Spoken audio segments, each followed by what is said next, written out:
Ibu bapak, saudara-saudaraku di GKI Harapan Indah Bekasi, tiba saatnya kita akan merenungkan firman Tuhan. Saya mau mengajak ibu bapak, saudara-saudari bersama-sama datang di dalam doa. Mari kita berdoa bersama. Terima kasih ya Tuhan, kalau hari ini bersama dengan semua sahabat kami di GKI Harapan Indah Bekasi, kami boleh datang membuka hati untuk kebenaran firman-Mu. Hamba-Mu siap untuk diperlengkapi dengan Roh Kudus-Mu, memberitakan kehendak sabda firman-Mu. Mari Tuhan, Kau yang akan berkata-kata kepada kami. Siapkan kami semua yang mengikuti ibadah online dari tempat kami masing-masing. Biarlah kami dapat fokus mendengar, memahami dan mengerti apa yang menjadi maksud kehendak firman-Mu Bapa. Kami sambut pelayanan firman Tuhan pada kebaktian hari Minggu ini. Diberkati dalam nama Tuhan Yesus. Haleluya. Amin. Ibu bapak, saudaraku yang terkasih, pembacaan firman Tuhan dalam kebaktian hari Minggu ini dipilihkan dari Injil Yohanes pasal 10 ayat 11 sampai dengan ayat yang ke-18. Demikian. Akulah gembala yang baik. Gembala yang baik memberikan nyawanya bagi domba-dombanya. Sedangkan seorang upahan yang bukan gembala dan yang bukan pemilik domba-domba itu sendiri, ketika melihat serigala datang, meninggalkan domba-domba itu lalu lari, sehingga serigala itu menerkam dan mencerai-beraikan domba-domba itu. Ia lari karena ia seorang upahan dan tidak memperhatikan domba-domba itu. Akulah gembala yang baik, dan aku mengenal domba-dombaku, dan domba-dombaku mengenal aku. Sama seperti Bapa mengenal aku, dan aku mengenal Bapa, dan aku memberikan nyawaku bagi domba-dombaku. Ada lagi padaku domba-domba lain yang bukan dari kandang ini. Domba-domba itu harus kutuntun juga, dan mereka akan mendengarkan suaraku, dan mereka akan menjadi satu kawanan dengan satu gembala. Bapa mengasihi aku, oleh karena aku memberikan nyawaku untuk menerimanya kembali. Tidak seorang pun mengambilnya daripadaku, melainkan aku memberikannya menurut kehendakku sendiri. Aku berkuasa memberikannya dan berkuasa mengambilnya kembali. Inilah tugas yang kuterima dari Bapakku. Amin. Demikianlah Injil Yesus Kristus. Berbahagialah mereka yang mendengarkan firman Allah dan yang memeliharanya. Haleluya.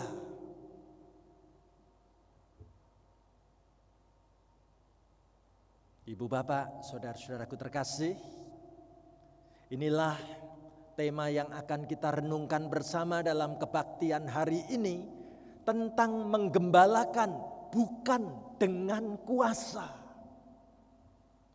Saya bersyukur boleh bersama-sama dengan ibu bapak di GKI Harapan Indah Bekasi pada kebaktian hari ini. Teristimewa kebaktian hari ini dikemas dalam nuansa ibadah musik keroncong. Nah, ketika kita diajak menyoroti tema menggembalakan bukan dengan kuasa, saya jadi ingat sebuah lagu yang mau mengingatkan kita bersama-sama tentang Tuhan itu adalah gembalaku. Bagaimana kalau kita di awal khotbah ini nyanyi bareng-bareng dulu? Saya membawa alat musik ukulele untuk menyanyi dalam nuansa musik keroncong juga. Ya, ayo kita nyanyikan lagu ini bareng-bareng demikian.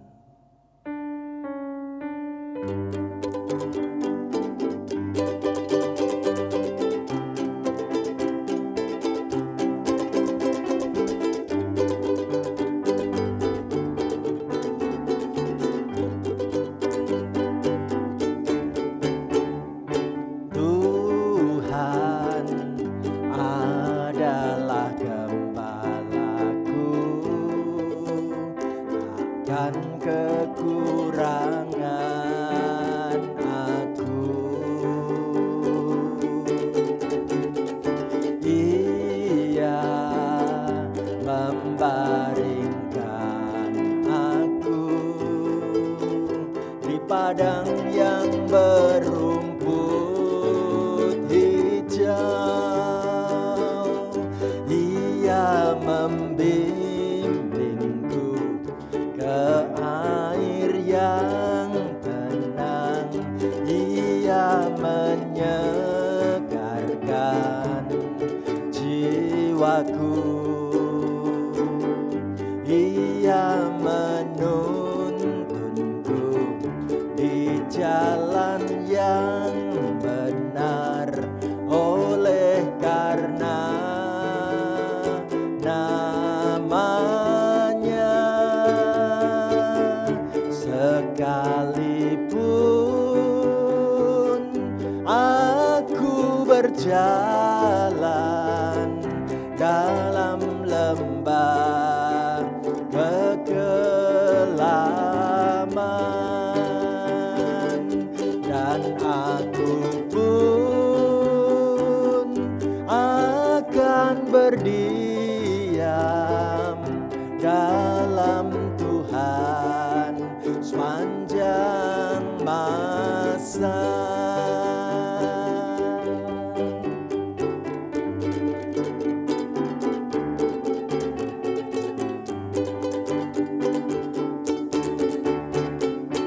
Aku tidak takut bahaya, sebab Engkau besertaku.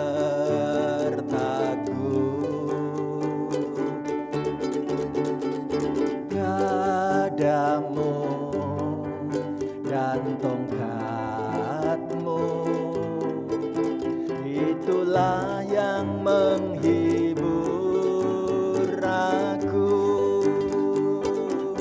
Ia membimbingku ke air yang tenang. Ia menyegarkan jiwaku. Ia menuntunku di jalan yang benar, oleh karena namanya.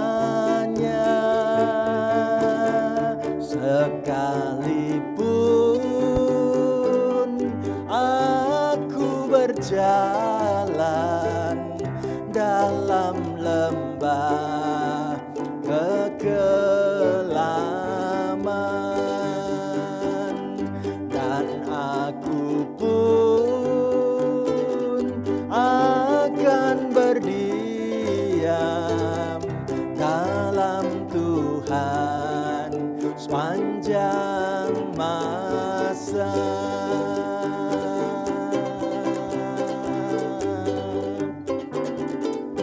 Amin.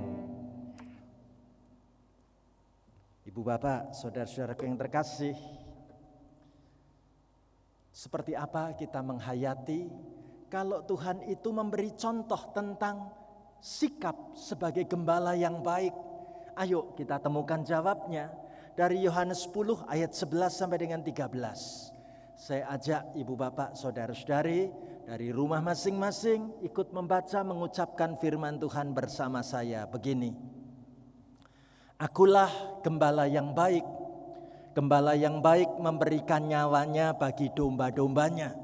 Sedangkan seorang upahan yang bukan gembala dan yang bukan pemilik domba-domba itu sendiri, ketika melihat serigala datang, meninggalkan domba-domba itu lalu lari, sehingga serigala itu menerkam dan mencerai-beraikan domba-domba itu.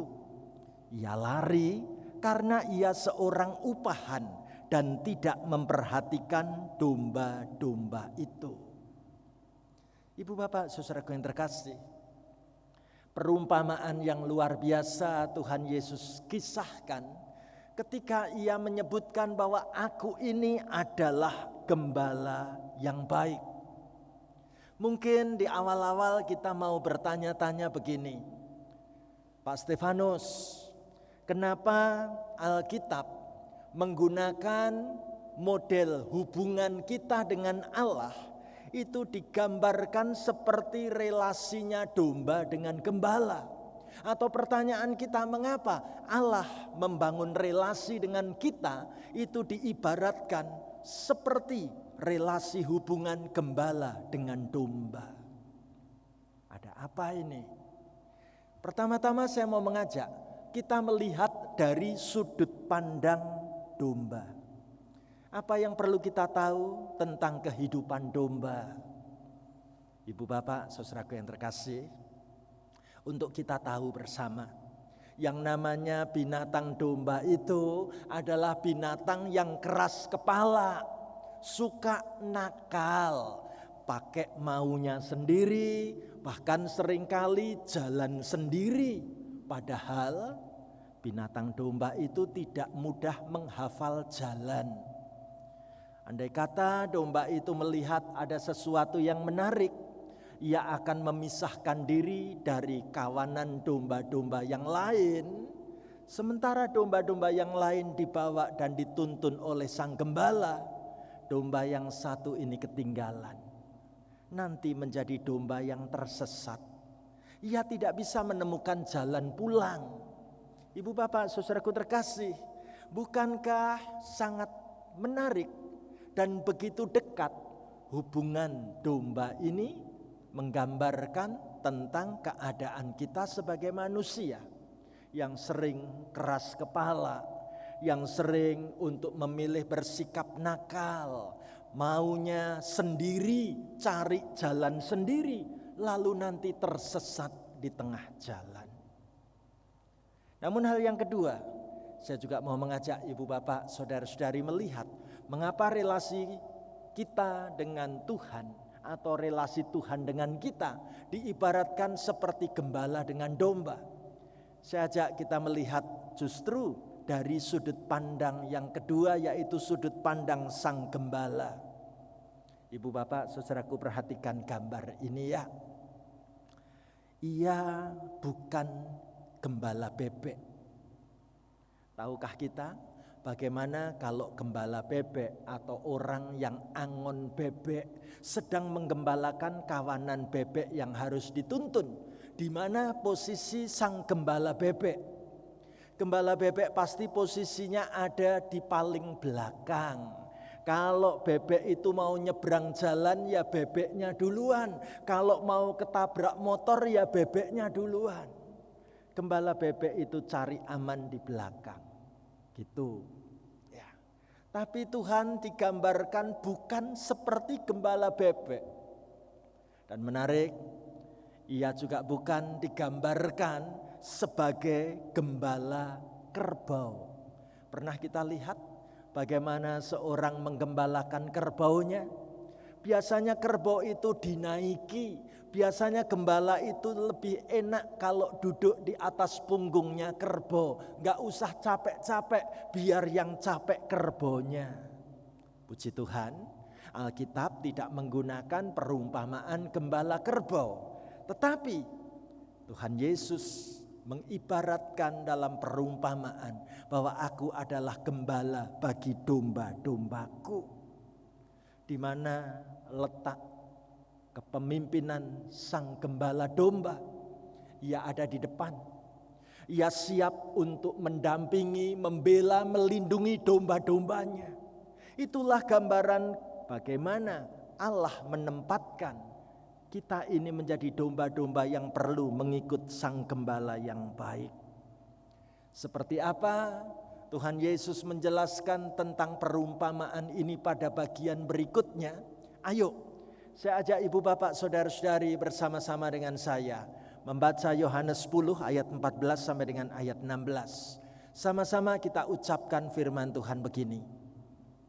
Akulah gembala yang baik, dan aku mengenal domba-dombaku, dan domba-dombaku mengenal aku. Sama seperti Bapa mengenal aku, dan aku mengenal Bapa, dan aku memberikan nyawaku bagi domba-dombaku.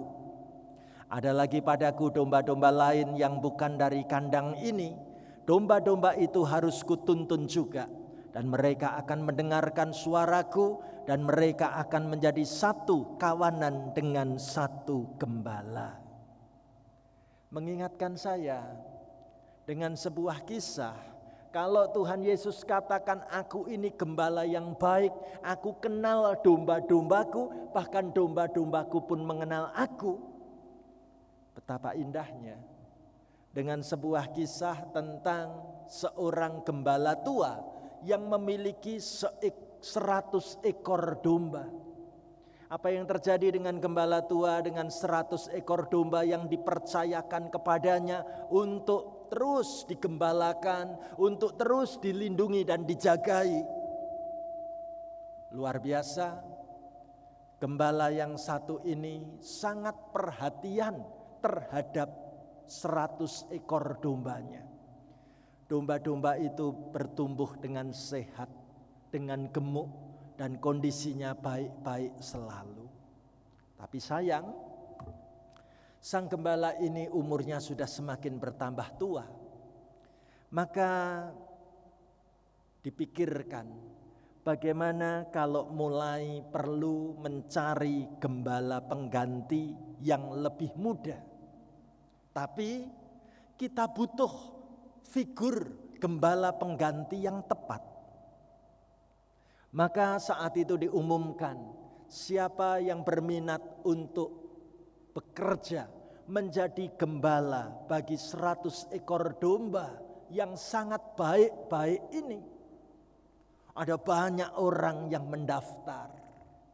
Maka dipikirkan strategi untuk menjaring gembala pengganti yang tepat. Yang pertama adalah dilakukan proses seleksi pemilihan lewat ujian praktek. Bagaimana para pendaftar yang ingin bekerja menjadi gembala itu mesti mengikuti ujian praktek. Yang pertama adalah bagaimana cara menyisir bulu domba yang baik. Tampak di situ siapa yang menyisir bulu domba dengan penuh kasih dan dengan penuh perhatian. Dicatat nama-nama calon-calon gembala pengganti. Lewat ujian praktek lagi, bagaimana mesti belajar mengobati domba yang sakit. Tampak calon-calon pelamar itu menunjukkan cara mengobati domba yang sakit. Dan akan kelihatan mana yang mengobati dengan penuh kasih, penuh perhatian, atau yang asal-asalan mengobati saja. Bahkan ujian praktek berikutnya adalah cara melindungi domba dari serangan serigala. Ditunjukkan bagaimana calon-calon gembala pengganti itu beranikah untuk berkelahi melawan serigala-serigala buas. Tampak mana yang sungguh-sungguh melakukan dengan penuh keberanian hati dan mantap lolos ujian praktek.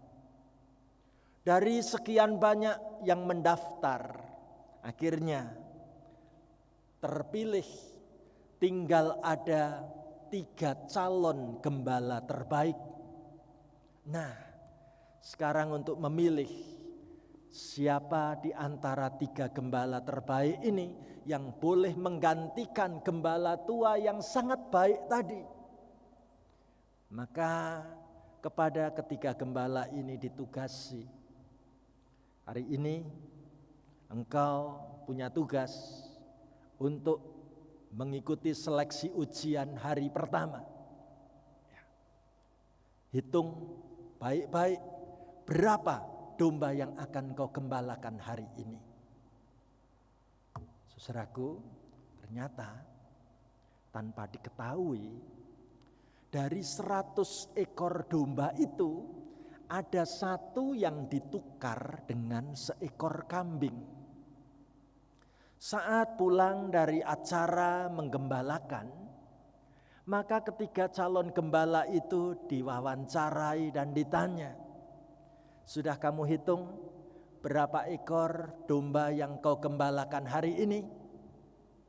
Calon pertama menjawab dengan mantap, Aku sudah hitung, berangkat jumlahnya 100, pulang jumlahnya juga 100. Calon kedua pun dengan tersenyum, ia mengatakan, sama, aku tadi menghitung waktu berangkat jumlahnya 100 dan pulang juga 100. Tapi gembala yang ketiga ini mengatakan dengan jujur, maaf, tadi waktu berangkat aku hitung dombanya cuma 99 ekor.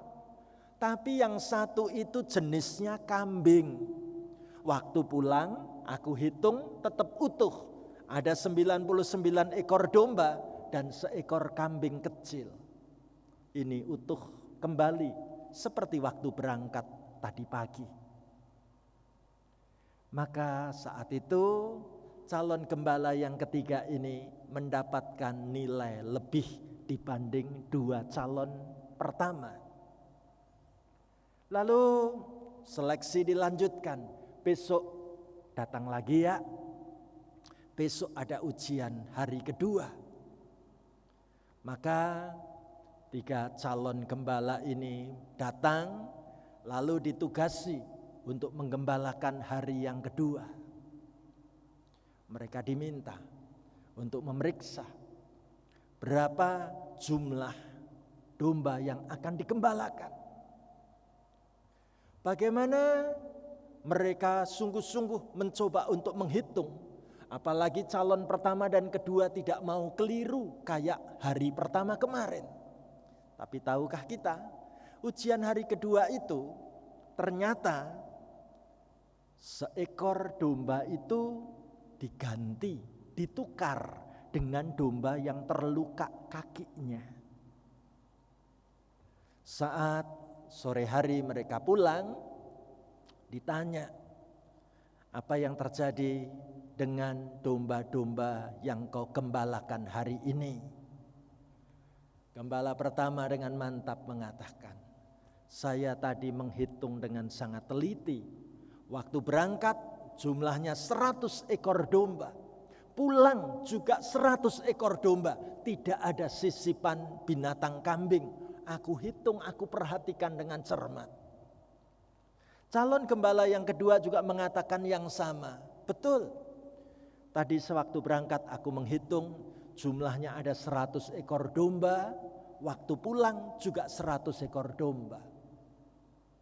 Tapi calon yang ketiga ketika ditanya, ia menjawab, benar, jumlah domba yang aku gembalakan hari ini ada 100 ekor. Tapi yang sehat cuman 99. Sedangkan seekor domba itu luka kakinya. Dua temannya kaget. Kok aku gak perhatiin seperti calon yang ketiga ini ya? Maka calon yang ketiga mendapatkan nilai tambah lagi. Perhatiannya luar biasa. Dan sekarang ada tugas untuk ujian hari ketiga. Ya. Mereka sepakat datang untuk ujian hari ketiga. Ditugasi lagi, sebelum digembalakan hitung baik-baik. Perhatikan kondisinya. Maka gembala 1 dan 2 gak mau keliru kayak ujian kemarin-kemarin. Dia cari, ternyata lengkap, jumlahnya 100 dan sehat semuanya. Waktu pulang ditanya, bagaimana acara hari ini menggembalakan domba-domba kepunyaanku? Maka calon yang pertama menjawab, jumlahnya lengkap 100, udah aku hitung gak ada yang sakit, sehat semuanya. Calon kedua juga mengatakan begitu. Berangkat jumlahnya 100, berangkat dalam keadaan sehat dan pulang juga dalam keadaan sehat. Saat calon ketiga ditanya bagaimana dengan ujian hari ketiga ini, ia menjawab, sama seperti dua sahabatku. Aku berangkat membawa 100 ekor domba, aku perhatikan sehat semua. Tapi sejak berangkat tadi aku kepikiran, kemarin yang sakit kondisinya ada di mana?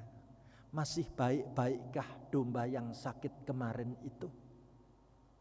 Maka calon yang ketiga pun mendapat nilai tambah lagi, dan calon ketigalah yang terpilih untuk menjadi gembala pengganti dan siap meneruskan tugas sang gembala yang tua. Ibu bapak saudaraku, itulah ciri khas gambaran gembala domba yang penuh kasih, penuh perhatian, penuh kepedulian di dalam menggembalakan domba-dombanya. Apa yang Tuhan Yesus katakan? Ayo kita baca bareng-bareng Yohanes 10 ayat 17 dan 18. Sama-sama kita baca begini. Bapa mengasihi aku, oleh karena aku memberikan nyawaku untuk menerimanya kembali. Tidak seorang pun mengambilnya daripadaku, melainkan aku memberikannya menurut kehendakku sendiri. Aku berkuasa memberikannya dan berkuasa mengambilnya kembali. Inilah tugas yang kuterima dari Bapakku. Ibu bapak saudaraku yang terkasih, gembala itu membawa kasih, diperagakan secara nyata. Kasih itu betul-betul diberikan kepada domba-dombanya. Kasih yang terbaik.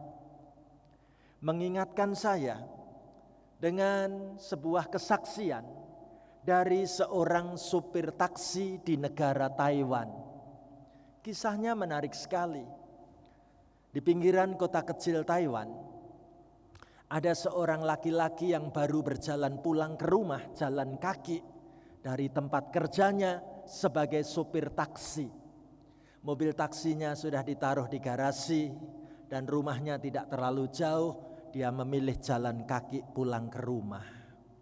Tapi apa yang terjadi saat supir taksi ini berjalan pulang ke rumah? Pandangan matanya tertuju pada rumput yang bergerak-gerak dan ada suara gemerisik di sela-sela bebatuan di pinggir jalan. Membuat sang supir taksi ini berhenti sejenak. Ia penasaran, ia dekati sumber suara itu. Dan betapa kagetnya saat dia mendekati lokasi itu, seketika matanya terbelalak kaget. Melihat di situ ada bungkusan kardus yang berisi bayi merah yang tergeletak di situ. Ia mencoba mengamati sekeliling tempat itu dan tampak sepi-sepi saja. Maka segeralah diangkat bungkusan bayi itu dengan hati-hati dan dengan tergopoh-gopoh. Supir taksi ini menggendong bayi merah itu pulang ke rumahnya. Istrinya kaget waktu melihat suaminya pulang membawa bungkusan. Apa itu? Lalu ia dengarkan cerita dari sang suami. Melihat hasil temuan sang suami, istri segera mengambil alih menggendong bayi itu. Langsung dipeluk dengan perasaan sayang. Ya, mereka adalah sepasang suami istri yang sudah begitu lama mendambakan memiliki anak di tengah-tengah keluarganya. Malam itu mereka bersepakat mengatakan, bayi yang masih merah baru lahir ini biarlah kita terima sebagai pemberian Tuhan kepada keluarga kita. Biarlah bayi perempuan ini jadi bayi milik kita. Indah sekali. Mereka merawat, mengasihi bayi perempuan ini terus dengan penuh sayang, dengan penuh cinta. Bayi ini dibesarkan dalam kasih Tuhan yang luar biasa. Tapi apa yang terjadi, saudaraku? Saat kira-kira umur anak perempuan ini, bayi mereka itu sudah 2 tahun. Mereka merasa ada yang janggal dengan kemampuan berbicara dan reaksi pendengaran anak kami ini kok tampak sangat lambat. Maka kedua orang tua itu membawa anak perempuannya ini menuju ke rumah sakit. dari pihak rumah sakit segera memberi jawaban dan kecurigaan mereka pun akhirnya terjawab sudah. Anak ibu dan bapak ini memang cacat sejak lahir. Anak ibu dan bapak ini lahir dalam kondisi bisu tuli. Mereka sangat kaget. Mereka sangat sedih. Mereka menangis. Namun karena ada rasa sayang yang sudah terpupuk selama 2 tahun ini, mereka mengatakan kepada pihak rumah sakit, bayi ini akan tetap kami bawa pulang. Ini adalah anak kesayangan kami. Apapun yang terjadi, kami siap membesarkan anak perempuan kami. Puji Tuhan. Bagaimana anak perempuan itu bertumbuh di tengah pasangan suami istri yang sangat mengasihi mereka. Luar biasa. Waktu tahun berganti tahun cepat berubah. Walaupun tampak gadis kecil ini cacat bisu tuli, tapi ternyata anak perempuan ini sangat cerdas. Ia mendapatkan pendidikan yang baik di sekolah SLB, sekolah luar biasa, sampai bisa lulus SMA dengan nilai-nilai yang keren. Nah, setelah anak perempuan ini lulus, ia ingin untuk melanjutkan pendidikannya sesuai dengan bidang yang ia sukai, yaitu di bidang seni. Dan bagaimana papa mamahnya menyemangati supaya anak perempuannya ini kuliah di bidang seni, di perguruan tinggi di kota besar, jauh dari kota tempat mereka berada. Saudaraku yang terkasih, kedua orang tua ini menyemangati anak perempuannya sambil mengatakan, jangan takut. Impianmu harus terwujud, nak. Dan sejak itu kedua orang tua ini bertekad untuk hidup berhemat. Bahkan sang ayah siap bekerja mati-matian. Sang ayah sejak saat itu kerja keras. Tiap hari lembur, pulang ke rumah sampai larut malam. Saat anak perempuannya mulai memasuki tahun kuliah yang kedua, apa yang terjadi? Suatu malam dikabarkan bahwa sang ayah mengalami kecelakaan saat bekerja membawa taksi itu. Ia pergi dan tidak pernah kembali. Taksi yang dikendarainya bertabrakan dan nyawanya tidak bisa terselamatkan. Saudaraku, mendapat kabar sedih seperti ini, ada banyak cucuran air mata.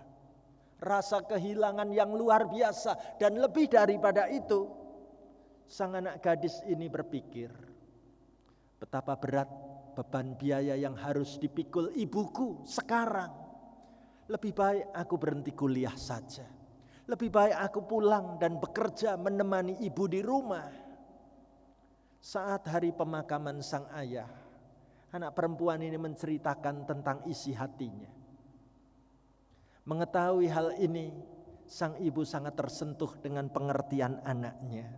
Tetapi ibunya ternyata malah menegaskan, nak, ibu tahu kesedihan hatimu.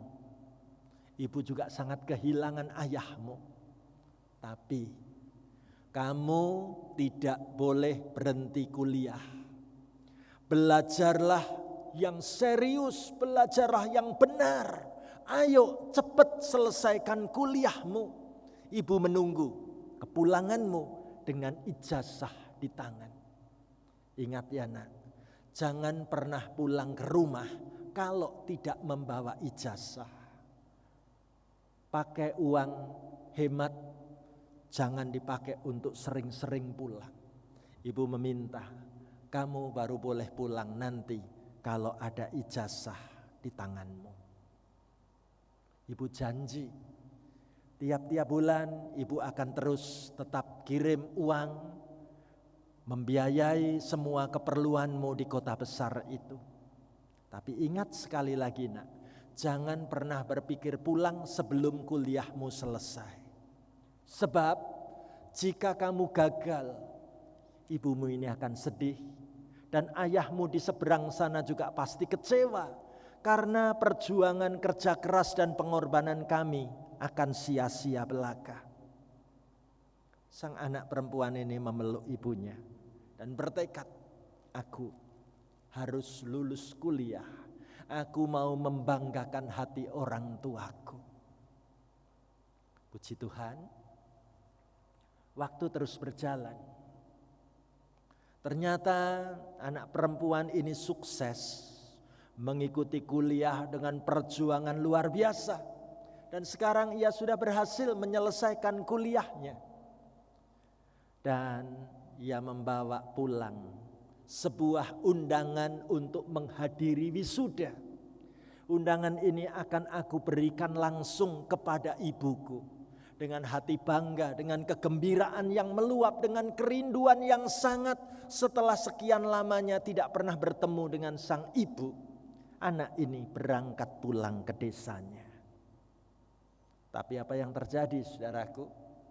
Saat sampai di kampung halamannya, dia ketok-ketok rumah itu.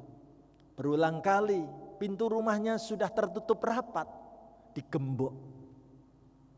Dan sungguh aku tidak pernah menduga sama sekali kalau rumah ini ternyata sudah kosong sama sekali. Bagaimana aku mencari-cari ibuku di mana? Saat itu beberapa orang tetangganya segera muncul dan mereka memberitahu hal-hal yang sangat membuat hati anak perempuan ini hancur seketika. Apa yang mereka katakan? Nak, sebenarnya ibumu setahun yang lalu sudah meninggal dunia, nak. Maafkan kalau kami sebagai tetangga tidak memberitahumu, karena memang itu menjadi pesan dari ibumu. Ibumu meminta supaya kami bersumpah untuk merahasiakannya. Dan untuk kamu tahu nak, semua sisa uang tabungan ibumu dititipkan ke kami untuk dikirimkan kepadamu setiap bulan. Dan ibumu pun meminta supaya kami yang membalas surat-suratmu selama ini. Betapa kaget sang anak tahu bahwa ternyata ibuku sudah meninggal setahun yang lalu. Dengan perasaan yang sangat hancur hatinya, menangis keras-keras. Tapi ternyata tetangga itu memberitahu lagi, nak, masih ada satu rahasia besar yang sebenarnya ayah dan ibumu sembunyikan darimu. Apa itu? Tahukah kamu bahwa kamu sesungguhnya bukan anak kandung papa mamahmu ini? Walaupun kamu cacat dari bayi, ternyata orang tua angkatmu ini tidak mempedulikan dan tidak mempersoalkan kondisi sakitmu ini. Mereka tetap menyayangimu lebih daripada anak kandung sendiri. Hancur hati anak perempuan ini mengenang kisah kasih dari ayah dan ibunya, luar biasa. Maka segeralah dengan rasa duka yang mendalam, ia tidak bisa mewujudkan dengan teriakan-teriakan histeris macam apapun. Hanya derasnya air mata yang mengalir tidak terbendung. Ia memilih berlari, mencari di tempat mana ayah dan ibuku dimakamkan. Persis di depan makam ayah dan ibunya, gadis ini bersujud dan berdoa sambil berlinangan air mata. Terima kasih Tuhan, Engkau memberikan ayah dan ibu yang mengasihi aku dengan kasih yang sangat tulus. Engkau memberikan kepadaku ayah dan ibu yang sangat memperhatikan aku, bahkan merawat kehidupanku sejak bayi sampai aku bisa lulus kuliah seperti ini. Air matanya terus berlinangan. Dan sekarang kita tahu, ketika tema khotbah hari ini mau mengatakan menggembalakan bukan dengan kuasa. Menggembalakan itu butuh dengan perhatian, butuh dengan kasih sayang, butuh dengan pengorbanan, bukan sekedar dengan memaksa menerapkan kekuasaan yang ia miliki. Sama sekali tidak. Coba kita lihat kembali, seperti apa hubungan kekeluargaan kita seorang dengan yang lain. Adakah kita sedang saling merawat, saling menggembalakan dengan penuh kasih, dengan penuh sayang, dengan penuh cintanya Tuhan, dengan penuh perhatian dan dengan penuh kepedulian? Atau jangan-jangan selama ini aku membangun sikap sebagai sosok yang paling berkuasa, di mana aku maunya mengatur, di mana aku maunya memaksa, di mana aku maunya memerintah. Bukan itu yang Tuhan maui. Terlebih dalam kehidupan kita bersama sebagai gereja Tuhan. Mari kita saling menggembalakan bukan dengan prinsip-prinsip menegakkan kekuasaan, tetapi justru dengan memberikan kasih dan pengorbanan dan wujud perhatian cinta kita seorang kepada yang lain. Maukah kita membangun komunitas yang saling menggembalakan bukan dengan kuasa? Kita mau belajar. Biarlah Tuhan Yesus yang menjadi teladan. Tuhanku adalah gembalaku. Saya ajak kita nyanyikan lagu ini sepenuh hati kita. Kidung Jemaat 285. Tuhankulah gembalaku.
Saudaraku, Tuhan adalah gembala kita yang sangat baik.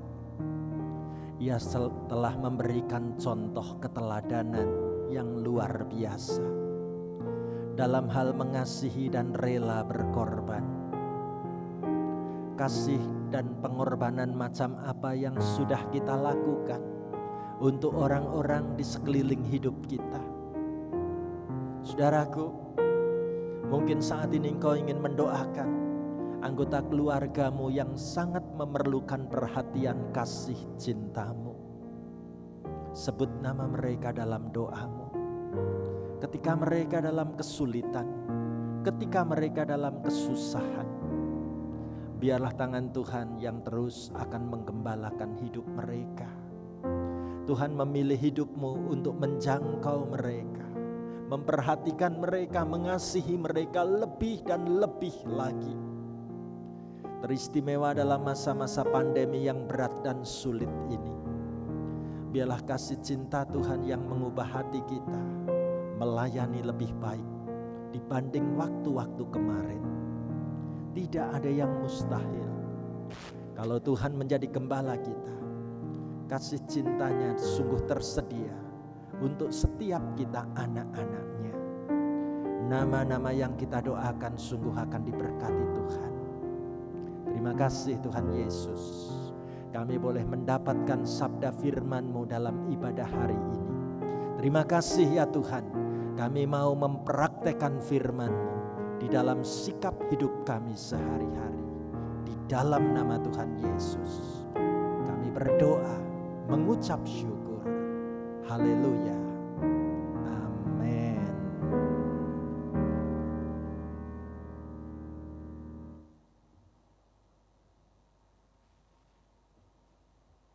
Arahkanlah hatimu kepada Tuhan. Jadilah saksi Kristus. Terpujilah Tuhan. Sekarang terimalah berkat Tuhan. Kiranya anugerah Allah meneguhkan kita untuk hidup seturut kehendak-Nya. Tangannya membimbing kita untuk menjadi rekan sekerjanya. Cintanya mengobarkan semangat kita untuk memberikan yang terbaik bagi Tuhan dan sesama, kini dan selamanya. Haleluya. Amin.